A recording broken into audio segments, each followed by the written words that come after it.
What's going on, everybody? It's Bill Grundler, and I'm back with WODstar, WODstar.com, and we're doing our 15.2 strategies and tips for you guys. Oh man, Dave Castro was not lying when he said that this one last week was fun and this week isn't going to be fun. Yeah, this one's not going to be fun. But let's take a look at it a little bit. This workout, pull-ups and chest bar pull-ups and overhead squats. Two very easy moves. This is a very CrossFit workout. It's a classic type of CrossFit workout, which is great. But here's what's going to happen. People are going to get lulled into thinking that this is really, really easy, and they're going to come out of the gates really hot, and I think it's really going to mess them up quickly. So we'll get into those movements and the strategies here in a second. But the first thing, let's talk about your mobility, pre-mobility, and your hand care that you need to do. First off, on mobility, I was talking to Troy Willis, who is with the Resiliency Project, and they do a lot of really good work for recovery and mobility stuff. They've teamed up with Mark Pro and also Kelly Starrett with Mobility WOD, and they've made this Resiliency Project. It's awesome. If you haven't seen it, go check it out. This is what Troy was telling me, the things that we should be doing for mobility on this one. Couple things. Your grip is going to be shot. This is going to be an arm blaster. So for your grip, make sure you roll out, take a 45-pound bar, 35-pound bar, roll out your forearms. Take some time to do that. That's going to be really good. If you have a Mark Pro, you want to do the global arm dump, which is putting one electrode on your shoulder, on your medial delt, and the other one's going to be right on your forearm right here. Let that run for about 15 minutes each arm. Okay. So if you have the 2-channel one, run one of those onto each arm. That's going to be great. The other thing you want to be thinking about is your lats. This is going to be a big ordeal on your lats. So take a foam roller, and you can roll everywhere from the very, very bottom of the triceps all the way, and when your lat comes all the way up into that armpit, roll here all the way down, back and forth all the way. And remember, on a foam roller, it's not about rolling this way on the foam roller. You want to roll back and forth. So basically perpendicular to the muscle fibers and that foam roll. That's what's going to get the best compression or the best work on those muscle fibers and really start to break up that stickiness that they always talk about.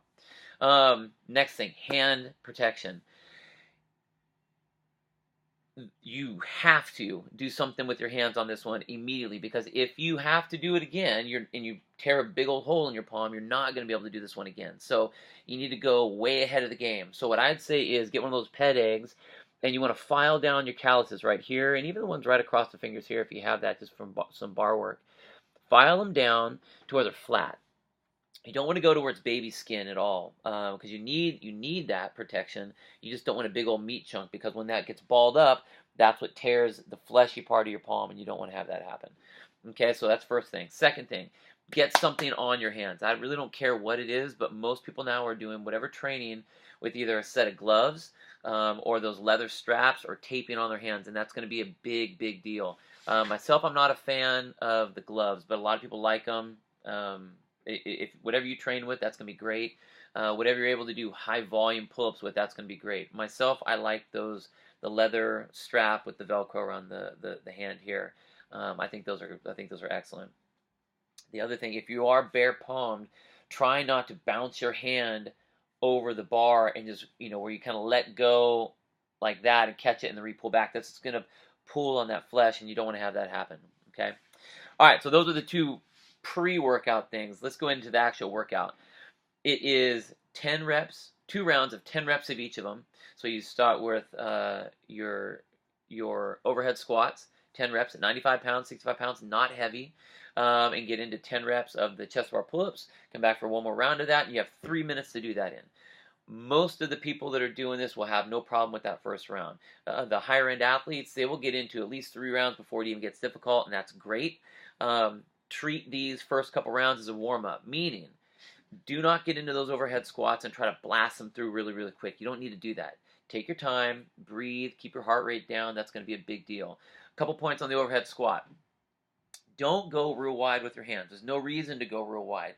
In fact, I'd suggest going a little bit closer. It doesn't have to be like a clean grip, a little bit wider, but closer, so that now you're fighting against your shoulder flexibility. If you go wide, you have a lot of rotation. You don't want that rotation. It's just extra work you have to do, so don't do that. Next thing, your feet width. If you can go a little bit wider with your feet grip, or your feet width, that's going to be good, because your bottoming out position, you want to be right at parallel. That's exactly what you want to be. If you have to go any lower than that, like if you're going true Olympic lifting style, ass to grass, ass to ankle, that type of thing, you're actually moving this much further down and up on every single rep. You move 3 inches down extra that you don't need to. That's 6 inches of travel, and over the course of 150 overhead squats, that's 75 feet that you didn't have to do. So save that, okay? Because those shorter athletes are going to love that part. So a little bit wider with your feet, I think, is going to be a big deal. The last part with the overhead squat is resting. If you have to rest or break up your overhead squats, bring it to the back of your neck. Stop here. What that's going to do, it's going to keep you involved in that particular round. A lot of times people put the bar down, they get tired, hands go on their knees, they're thinking at the bar, they're looking at the bar, and all this time is passing, but nothing's happening. If I have it on my back, I'm allowing myself to rest, even drop your arms, shake them out a little bit, get it back up overhead and start doing your reps again there. It'll keep you in that round and keep you going. Okay, pull-ups, and this is the meat of this particular workout.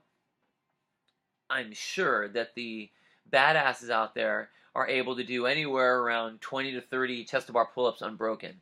This is not the time to do that. You saw the girls when they did it last night, or if you're seeing this late tonight, they broke it up into sets of 5, and I would do that right out of the gate because you do not want to have any sort of fatigue in round 1, 2, or 3. So I would say go sets of 5 right out of the gate on round 1. When they go to the sets of 12, you can do sets of 4 or sets of 6. Again, what's the difference? You save yourself a little bit of time and rest while you're sitting there doing nothing, but you're not really fatiguing your arm. So second round, go sets of 4. You're not losing anything by doing that, okay? You're actually saving your arms. You figure over 3 rounds, that's 9 minutes, you would have done 74 pull-ups. So it's not a lot, but it's enough to make the next set, which will jump you to 106 pull-ups, a pain in the ass. Okay, so take the rest while you can. That's going to be hugely important. Even if you have to do a drop set, like I saw Emily Bridges was doing a set, and this was up at the higher levels, but she was doing a set of 6, 5, 4, 3, 2. I think that was a set of 18. So you can do those type of things. Remember, though, as you get up into those higher rounds, that the more times you break it up, the shorter your rest should be, so that you aren't sitting in there just hanging out with nothing happening. You got to get going up at those upper rounds. But the workout really starts at round 4. That's where it's really going to start hitting people.